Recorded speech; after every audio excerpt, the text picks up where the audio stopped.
Olá! Hoje vamos conversar sobre um assunto super importante e que muitas vezes é deixado de lado: a união estável. Mais especificamente, vamos entender como um documento chamado contrato de convivência pode ser, na verdade, uma grande proteção para o futuro de um casal. Vamos lá! E já começo com essa pergunta direta: a sua união estável está protegida pela lei? É uma pergunta que todo mundo que vive junto deveria se fazer. Porque, sabe, a falta de um acordo formal pode criar uma insegurança que só aparece lá na frente, nos momentos mais complicados. Então vamos primeiro entender o que acontece no cenário mais comum, que é a união estável sem nenhum contrato. É exatamente aí que podem existir alguns riscos, sabe? Umas incertezas legais e financeiras que podem pegar o casal de surpresa.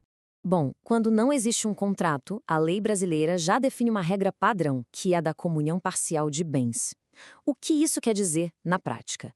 Que tudo aquilo que o casal adquirir com dinheiro durante a união é dos dois, meio a meio. Mas a questão é, será que essa regra serve para todo mundo? Muitas vezes, a resposta é não. E este quadro aqui mostra perfeitamente a diferença. De um lado, com um contrato, a gente tem segurança, clareza e prevenção. É a tranquilidade de saber como as coisas funcionam.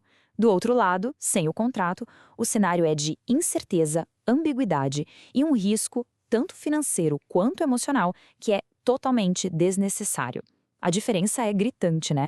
Mas, felizmente, para essa situação, existe uma solução bem clara e eficiente. Vamos ver agora como o contrato de convivência atua como se fosse um verdadeiro escudo legal, protegendo a relação e também o patrimônio do casal. Afinal, o que é esse tal de contrato de convivência? Bom, de forma bem simples, é uma ferramenta da lei que dá poder para o casal.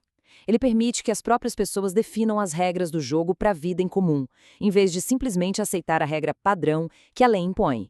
Mas o que torna esse contrato tão poderoso assim na vida real? A gente pode resumir os benefícios dele em 4 pilares principais de proteção. Vamos dar uma olhada em cada um deles. O primeiro pilar, e um dos mais importantes, é o controle total do patrimônio. Com um contrato, o casal é que está no comando das finanças, decidindo exatamente como os bens vão ser administrados. Dá para escolher o regime que faz mais sentido para a realidade deles. E o mais legal é essa flexibilidade que a gente vê aqui. Em vez de ficar preso na comunhão parcial, o casal pode escolher, por exemplo, a comunhão universal, onde tudo se mistura, ou a separação total, onde o que é de um continua sendo só de um. É o poder de escolha na mão do casal. O segundo pilar é a segurança. Ter um contrato transforma uma situação de fato, que é morar junto, em uma relação de direito, com regras bem claras e sem deixar margem para dúvida. E isso, claro, evita um monte de conflito lá na frente. E como isso funciona? Bom, o contrato define a data exata do início da união, o que é essencial para a partilha de bens. Ele também serve como uma prova de que a intenção era mesmo formar uma família. E, um ponto super importante, ele ajuda a diminuir muito o atrito com outros herdeiros. E se for registrado em cartório, aí a força dele como prova fica praticamente inquestionável. Agora, vamos para o terceiro pilar, que é fundamental: o planejamento sucessório. Pouca gente sabe disso, mas legalmente o companheiro ou companheira tem os mesmos direitos de herança que uma pessoa casada no papel. E o contrato simplifica e muito todo esse processo. A lógica aqui é bem simples de seguir. Primeiro, o contrato já deixa o patrimônio organizado, definindo o que é de cada um. Isso já facilita demais um futuro inventário e garante os direitos de quem fica. E o ponto-chave é que ele previne aquelas batalhas judiciais longas e desgastantes com outros familiares, como filhos de outros relacionamentos, por exemplo. E, finalmente, o quarto pilar, a prova.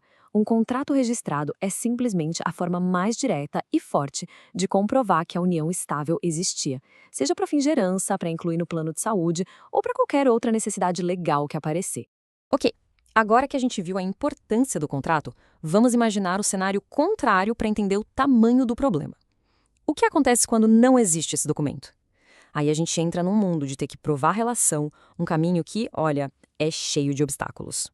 Sem um papel assinado, a lei exige que a pessoa prove que a convivência era pública, ou seja, todo mundo sabia, contínua, sem grandes interrupções e duradoura, com aquele objetivo claro de construir uma família. E provar tudo isso, na prática, não é nada fácil. Olha só a quantidade de coisas que podem ser necessárias para provar a união. É uma verdadeira maratona para juntar documentos e testemunhas. Conta conjunta, imposto de renda, fotos de viagem, posts em rede social, depoimento de amigos. É um processo que, além de caro, é muito desgastante emocionalmente. E a situação pode ficar ainda pior. Imagina se outros herdeiros decidem dizer que a união não existia. Aí o que era um processo de prova vira uma briga na justiça. A pessoa que já está no momento de luto ainda precisa lutar para ter seus direitos reconhecidos. É uma situação muito difícil.